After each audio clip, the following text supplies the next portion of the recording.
Make sure you guys have all your stuff. Yeah.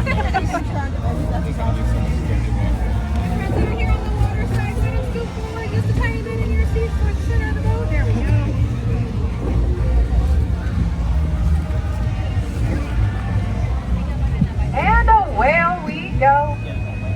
Welcome aboard, my friends. My name is Kristen. I will be your captain and storyteller this evening. I do have a few quick safety reminders. For your own safety, please remain seated, keeping those hands, arms, feet, and legs inside the boat at all times. And parents, please supervise any little ones. I know it looks like we're about to be swallowed by this whale, but do not fret, my friends. This is Monstro.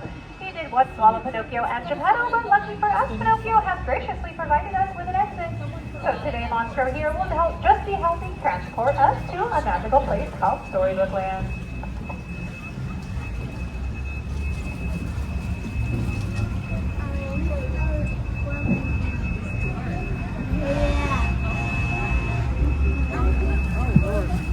Many stories begin with once upon a time, but tonight ours begins with a big bad wolf.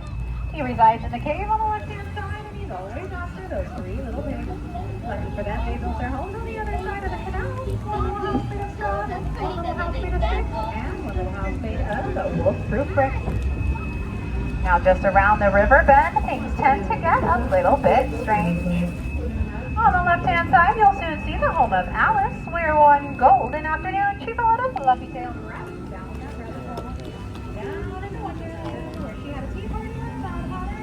It kept getting curiouser and curiouser. Now in Wonderland, not your cup of tea, well, look at the center of the canal, you'll find London Park. That's where Peter Pan and Charlie children had a little help from Tinkerbell, taking their very first flight off to Neverland, where they never got to grow up. Just a hop, skip, and a jump away is the mysterious city of Agrabah.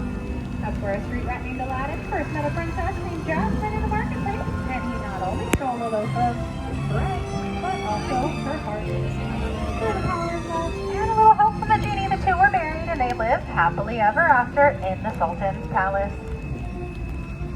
Their love shines bright, much like the twinkling lights in the archways above us. These are the very same archways that Aladdin and Jasmine soared over, sideways and under, on their magic carpet ride to a whole new world. Our next adventure takes us inside the mysterious Cave of Wonders. We're sure to find some treasure while inside, but I must remind you, friends, that treasure has been cursed. The curse can only be lifted by a genie of the lamp, and whoever frees that genie will be granted 3 wishes. Let's all make a wish and see if it comes true.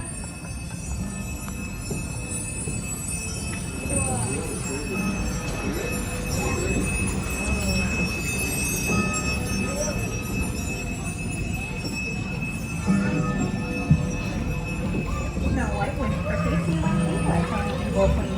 She stumbled upon this cozy cottage in the forest on the right-hand side where she might set a good trap. If you work in the vine by the waterfall, you might be able to hear them whistle while they work. And on the left, you'll see a blue roof chateau where Cinderella lives with her evil stepmother and sister. That's where she made the wish to attend a ball at the castle. Her fairy godmother granted that wish, but when she didn't return by the stroke of midnight, her carriage turned back into a pumpkin halfway down the bridge, where it still remains today.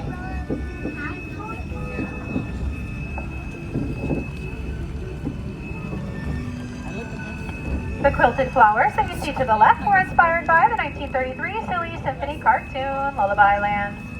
In fact, all of the plants, flowers, and trees that you see here in Storybook Land are all 100% real.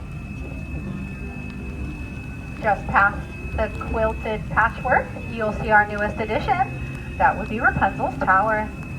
That's where she lived, and she let down her long blonde magical hair to her new friend Flynn Rider. With Flynn by her side, he helped make her 18th birthday wish come true when she got to see the magical floating lights on her birthday. The two of them had quite the adventure. If you look closely, you'll be able to see the Village Wanted posters.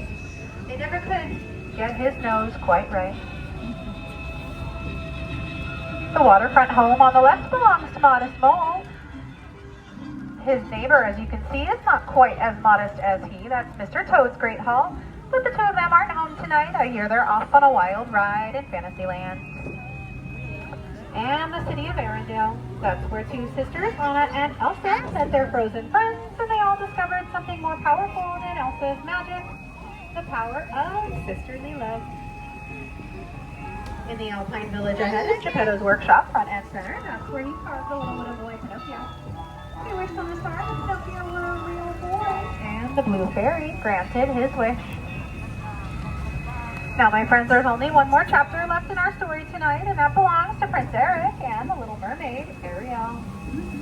Their castle's going to be on the right-hand side, but before she was able to explore our shore on our new unsteady lake, she was given her hand to the underwater city of Atlanta, being just beyond that waterfall to the left. Now, that does bring our story to an end, but lucky for you folks, the magic of Disneyland never ends. As we approach that dock, remember to keep your hands, arms, and fingers inside the boat. We already have one Captain Hook. We certainly don't need another. And remain seated until my count of 3, when we'll all stand up together for balance of the boat, so no one joins Ursula under the sea.